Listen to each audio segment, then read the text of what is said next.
Hey guys, I'm going to be going over our new Westcoast saw chain roller. It comes in a bag like this, and I'll be going over the components and what tools I use and how I put it onto the saw. Make it super easy for you guys. This come with the rod and the nut and the roller. Roller's a little bigger in size, about 3/4 inches around. And you have your snap ring to hold the roller on.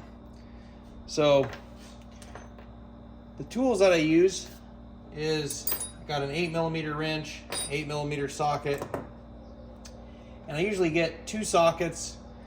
Usually I try to get one that will kind of go over the rod like this to kind of shove the lock on, and I'll show you what I mean, and then a bigger one to shove it all the way down.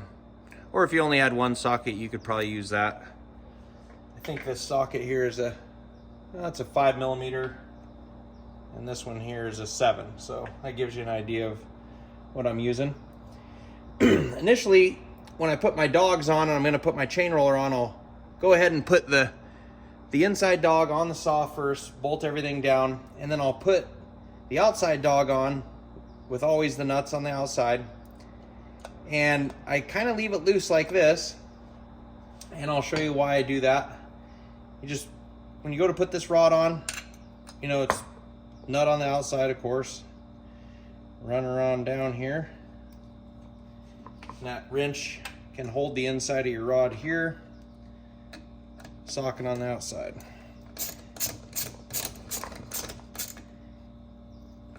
You just snug her up good. Once the rod's on, I just flip the clutch cover over. You can just slide your roller down on. And our lock ring, if you kind of look at it, I'm not sure if you can catch it in the camera, but it's kind of flared upward, and you want the upward flare going towards the ceiling on the rod. So I'll set it on like so, and I'll use the big socket, just one, so you guys can see. And I'll just give her a tap and it'll go right down on the rod.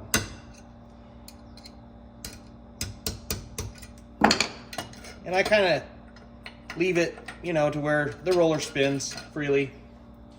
If you ever want to take this rod off and change your stuff around or anything, you usually can take a screwdriver between your dog and your roller, and you can just pry that roller right up through the lock. But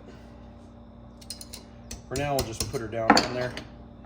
So once you get your roller on and you're ready to put it onto your saw, let's see, make sure I'm in the camera here. I still have that dog loose, and what that does is it kind of allows you to align everything. So our rod's a little bit longer, so you can actually put the rod in to the dog first, and then the clutch cover will just slide down on. And by leaving that loose, it kind of lets everything mate together nice without trying to force it on and then figure out that you got to loosen it anyway. So once you get it on there and everything's lined, you just tighten your outside dog bolts and everything will be lined up and you're ready to go. So thank you much. Hope that helps you guys out.